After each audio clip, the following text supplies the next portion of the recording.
안녕하세요. 11월 첫째 주 진행을 맡은 역삼중학교 1학년 노선우입니다.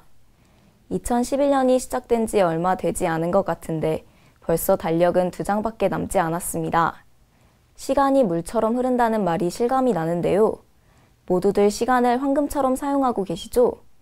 여러분, 모두 나중에 돌아봐도 후회하지 않을 하루하루 보내시길 바라며 11월 첫째 주 서울학생 굿세 뉴스 시작하겠습니다. 2011 서울과학축전이 여의도 한강공원에서 펼쳐졌습니다. 올해로 9번째를 맞은 이번 행사에서는 명화 속의 과학, 과학 매직쇼, 과학 뮤지컬 등 과학과 예술이 융합된 흥미로운 프로그램들이 진행되었는데요. 과학과 예술의 만남을 통해 창의력을 키워가는 과학의 세계에 우신고등학교 방송반이 다녀왔습니다. 여기는 서울과학축전이 열리고 있는 여의도 한강공원 여인하루역 일대입니다.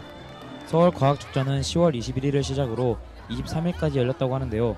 지금부터 서울과학축전을 취재해보도록 하겠습니다. 지금 여기 서울과학축전에는 많은 초중고 학생들과 대학생 그리고 여러 과학단체가 참여하여 40과학 부스를 열었습니다.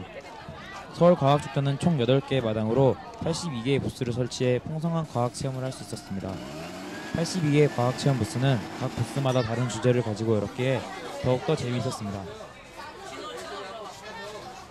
불빛 무대에서는 멋있는 개막식과 과학 매직, 그리고 과학 뮤지컬 등 다양한 무대들이 펼쳐졌습니다. 재미있는 무대인 만큼 많은 학생들이 물빛 무대를 보러 와주었습니다. 오감체험마을 1에서는 초등학생 친구들과 중학생 친구들이 열고 있는 과학체험 부스를 볼 수 있었습니다. 초등학생 친구들은 아기자기하고 재미있는 체험을 준비해 많은 사람들에게 어렵게만 느껴지던 과학을 한 걸음 가깝게 할 수 있는 계기를 만들어 주었습니다. 저희는 여기서 사람들에게 열심히 설명해주고 있던 삼성중학교 1학년 조형석 군에게 인터뷰를 해보았습니다. 저는 삼성중학교에서 왔고요. 저희 주제는 초고 파일, 빅 파일을 만드는 것입니다. 그래서 간단한 실험 도구로 초고 파일을 크게 하는 실험을 했습니다. 그리고 저는 2시부터 지금까지 손님들을 맞이하면서 제가 알고 있던 지식을 알려주고 있는데요. 이런 활동을 통해서 저는 마치 선생님이 된 것 같은 기분이 들었고 좀 더 많은 경험을 할 수 있었습니다. 만약 다음에 이 행사가 꼭 열린다면 다음에도 꼭 와보고 싶습니다. 오감체험마을 2에서는 중학생 친구들과 고등학생 친구들이 중심이 되어 과학체험 부스를 열고 있었습니다. 고학년들의 과학체험 부스이기에 초등학교와는 색다른 체험을 할 수 있었습니다. 이 중 저희는 불가능한 도형의 도전이라는 제목을 정해 과학 부스를 열고 있는 진관고등학교에 과학체험 부스에 직접 들려 체험을 해보는 시간을 가졌습니다. 설명은 친절하게 해주셨지만 손재주가 없어 만들기가 너무 어려웠습니다. 이것이 바로 저희가 만든 착시현상을 불러일으키는 도형입니다. 정말 신기하죠? 오감체험마을 3에서는 유명한 명화들과 여러 과학단체에서 열은 부스를 볼 수 있었습니다. 이번 서울과학축전은 과학, 예술 융합으로 오감을 깨우다라는 슬로건을 세워 일반적인 과학축전과는 사뭇 다른 느낌을 받을 수 있었습니다. 그리고 여러 동물들을 볼 수 있는 부스도 있었습니다. 동물원에나 가야 볼 수 있던 큰 뱀들을 볼 수 있어 한편으론 무서웠지만 신기했습니다. 오감체험마을 4에서는 유치원과 특별 프로그램 등의 부스가 설치되어 있었습니다. 이 중 저희는 신진자동차고등학교의 자동차 선행체험관에 들려 체험을 해보았습니다. 신진자동차고등학교의 선생님께서 너무 친절하게 설명해 주셔서 차에 대해 한층 깊이 탐구하는 시간이 되었습니다. 너무나 친절하게 설명해 주셔서 미처 몰랐던 자동차에 대한 것들도 많이 알 수 있었습니다. 저희는 행사가 끝나갈 무렵 서울여고 2학년 김재현 양에게 인터뷰를 해보았습니다. 저희 학교는 이번에 과학축전 행사에 처음 참가하게 됐는데 학생들끼리 하고 싶은 실험을 계획하고 만들고 그리고 학생들끼리 실험해보면 그냥 실험의 원리만 알고 끝나는 건데 다른 참가한 학생들한테 설명을 해줌으로써 더 원리를 자세히 알고 설명하는 능력도 갖게 되어서 되게 좋은 것 같아요. 이번 서울과학축전은 많은 학생들과 많은 사람들에게 유익하고 재미있던 시간이 됐던 것 같습니다. 지금까지 우신고등학교 방송부 박찬익이었습니다. 학교 생활의 활력소가 되는 것이 바로 동아리 활동인데요. 동아리 활동을 통해 갈고 닦은 솜씨를 마음껏 뽐낼 수 있는 2011 서울학생 동아리 한마당이 지난 10월 25일부터 28일까지 어린이대공원과 어린이회관, 세종대학교에서 개최되었습니다. 공연마당, 마술마당, 전시마당 등 총 9개의 마당에서 학생들이 다양한 끼와 재능을 펼쳤는데요. 그중 내일의 요리왕을 꿈꾸며 열띤 경연을 벌인 요리마당을 불암고 김혜니 리포터가 전해드립니다. 안녕하십니까. 서울학생 9쌤 방송당 리포터 불암고 김혜니입니다. 어느덧 무더웠던 여름이 가고 가을이 성큼 다가왔습니다. 가을, 여러분은 무엇이 떠오르시나요? 저는 축제의 계절이란 말이 떠오르네요. 그리고 축제하면 또 여러가지 동아리들의 공연도 빼놓을 수 없겠죠? 저는 지금 서울학생 동아리 한마당에 열리고 있는 어린이 대공원에 나와 있습니다.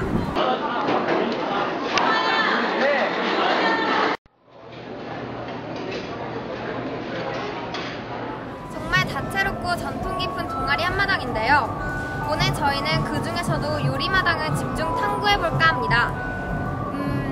생각만 해도 벌써 입안에 군침이 돌지 않으신가요? 자, 그럼 떠나볼까요?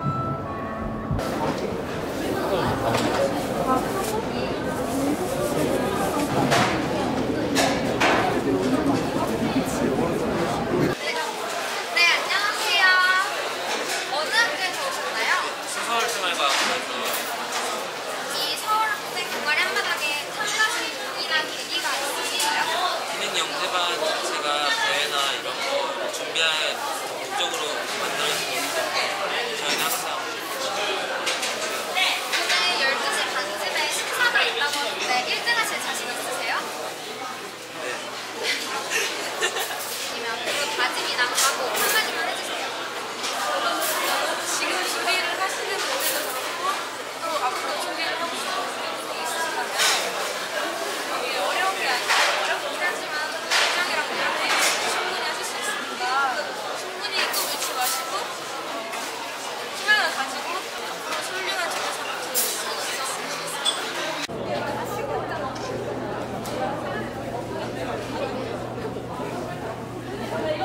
네, 안녕하세요.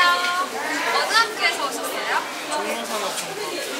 그러면 여기 특별히 서울학생 동아리 한마당에 참가한 동기나 계기가 있으신가요? 저희 동아리 종로 수락관 동아리가 원래 여러 각종 대회에 많이 나가거든요. 그래서 매년 동아리 한마당에도 나가는데 올해도 봉사형 음식의 소통이 주제다 보니까 이렇게 여러 음식을 만들고 있습니다. 앞으로 꿈이나 목표가 있으신가요? 저는 푸드 스타일리스트 세계 한식을 알리고 싶습니다.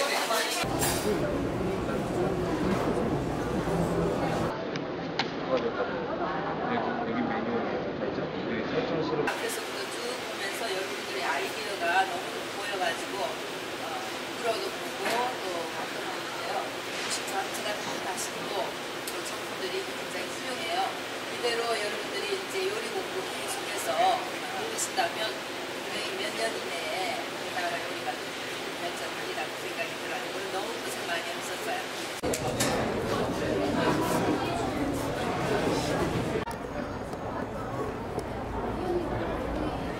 아쉽게도 벌써 마칠 시간이 왔네요. 오늘 맛있는 음식을 만들어준 동아리 여러분들께 진심으로 감사드립니다. 매해 서울랜드에서 개최되다가 올해 처음으로 어린이 대공원에서 열린 동아리 한마당. 그 중에서도 미각과 시각을 모두 만족시켜주는 요리마당. 아쉽게도 올해 참가하지 못한 학생들, 앞으로도 서울학생 동아리 한마당은 있을 예정이니까 낙담하지 마세요. 다음번에 꼭 참가해보자고요. 그럼 지금까지 서울학생 9쌤 방송단 리포터 김혜니였습니다.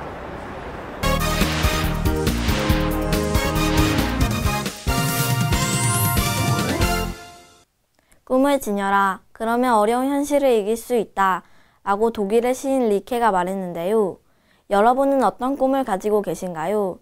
꿈과 관련된 봉사나 체험활동 등을 통해 다양한 경험을 쌓는다면 자신의 꿈에 한 걸음 더 다가갈 수 있을 것입니다. 여러분 모두의 꿈이 실현되기를 바라며 11월 첫째 주 주간 소식 전해드리겠습니다. 많은 학생들이 생활 속에서 습관적으로 욕설을 하는 것을 쉽게 볼 수 있는데요. 얼마 전 한 조사에서는 학생들이 평균 74초에 한 번꼴로 욕을 하고 있다는 결과도 있었습니다. 사람의 마음은 언어를 통해서 나타나기 마련인데요. 생활 속에서 아름다운 생각을 하며 바르고 고운 말을 사용하는 습관을 가져보는 건 어떨까요? 주위를 보면 이외로 사회 과목을 어려워하는 친구가 있는데요. 그러나 사회도 알고 보면 아주 재미있는 과목입니다. 결국 우리가 살고 있는 세상을 책을 통해 배우는 것이기 때문인데요.